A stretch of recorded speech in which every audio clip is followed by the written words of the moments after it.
Alrighty, so since this is our last recording, I really like Claire that you yeah, you chose talking about disabled people in sci-fi and fantasy.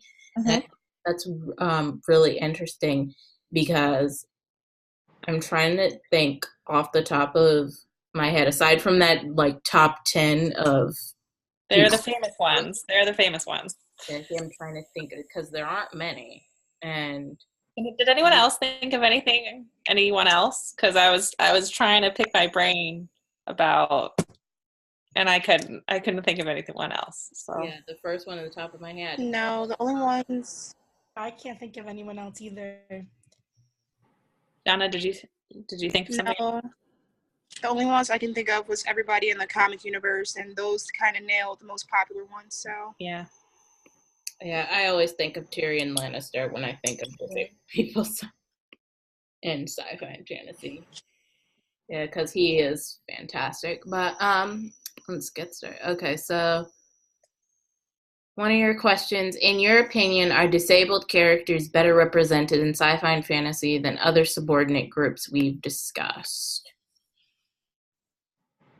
Uh, I feel like I don't think that they are because I think we've said before in other videos, while other subordinate groups when they're represented or yeah, when they are represented, they usually have like stereotypes around them. And when they don't have stereotypes that surround them, that's really because the writer was trying to be as just kind of write them as any other character who just so happens to be black or just who happens to be gay or trans or et cetera, et cetera. But I feel like disabled characters is really tricky to write them into a genre that is so fantastical, like sci-fi and fantasy, because they're in those genres, Mhm. you can expect like a lot of action and fast pacedness going around. And when you have a disabled character, sometimes it may be difficult to write them as like keeping up with the same pace as the other able-bodied or non-disabled people. So I feel like Yeah. it's a lot trickier to work with those type of characters, which is why I think they're probably not as represented in sci-fi. Mhm. I just did a quick Google search, and I just found a couple more. Doctor Strange was Yeah. disabled because so I think that a lot of times their disability becomes their weakness becomes their strength and like the reason for their superpowers or also they considered Tony Stark because he has the shrapnel in his heart. They said Jake Sully from Avatar because he was a paraplegic Marine veteran. Yeah. I didn't even think of him. Yeah. That's And the last one, the I can't pronounce his name. Chirrut Imwe, the blind warrior monk from Rogue One, Star Wars. Oh, okay. Yeah. He's Yeah. the one who he was. I don't really Yeah. know. Master. Yes, thank you. Yeah, Yeah. yeah. Those are just a few I just found. So Yeah. I feel like they're always the source or the reason behind, or the motivation or their power comes from that. That disability or the Mhm. tragic incident, and then their life is changed, and often for the better, I guess, because now they're saving the world somehow. And Yeah. So they almost show that the disability has to be. It creates this expectation that if you're disabled, you have to rise above that it creates an expectation that there's something you have to overcome, which isn't true. Kind of like we saw the video in class about, I don't know if, do we all watch that, or was that one we could pick?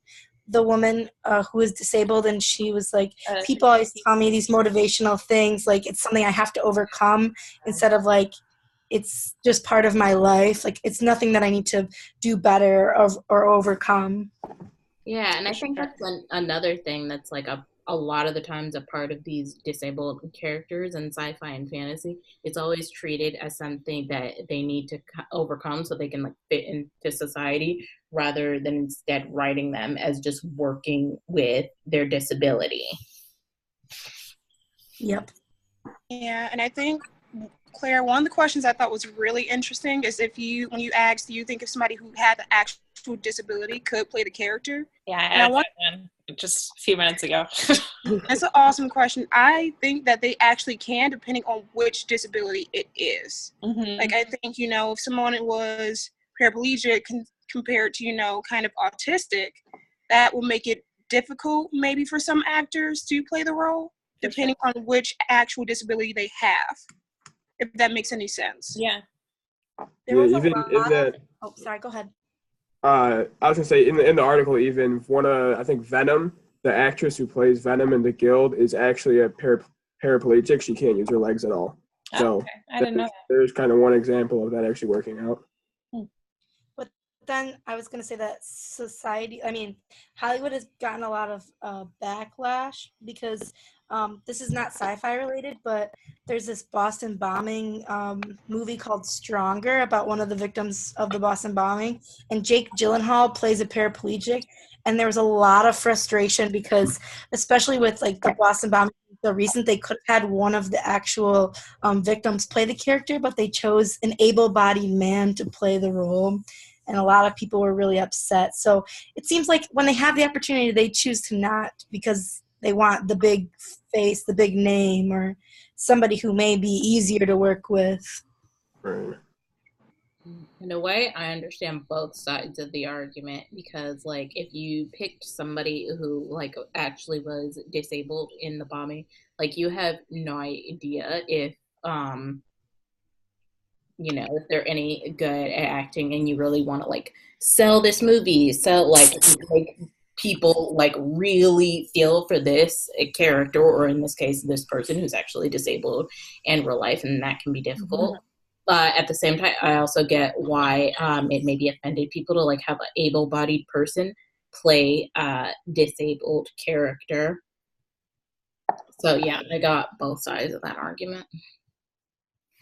Yeah, I think they can always search for a paraplegic actor and give them an opportunity.